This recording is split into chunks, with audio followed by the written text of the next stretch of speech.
Guest faculty के बारे में लोगों को गलत फहमी है। होता क्या कि एक हफ्ते के लिए टीचर छुट्टी चला जाता है।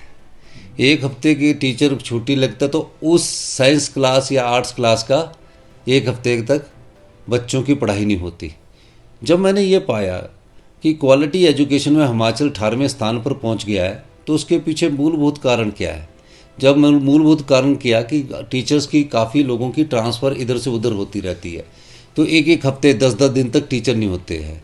तो 10 दिन के लिए कोई अगर टीचर रखना चाहता है तो उस टीचर को, उस प्रिंसिपल को, उस क्षेत्र के और अधिकारी को ये राइट होना चाहिए कि 10 दिन के लिए प्रिंसिपल उस क्वालिटी एजुकेशन का, उस मेरिट के आधार का अगर है तो उसको रख सकता है। मेरिट क्या है? 75% +2 में होनी चाहिए, 65% बीएड में होनी चाहिए।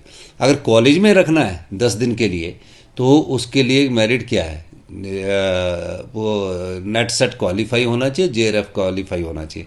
उसको उन्होंने गलत समझ लिया। उन्होंने गलत समझ लिया कि ये पता नहीं सालों, 1 साल के लिए रख रहे हैं, 2 साल के लिए रख रहे हैं। ये पीरियड बेस्ड आवली हम पॉलिसी लाए हैं।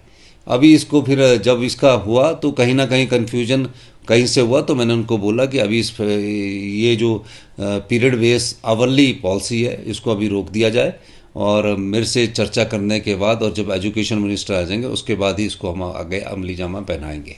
ये सिर्फ इसलिए रखा जा रहा है कि पीरियड बेस में पैसे फिक्स नहीं है।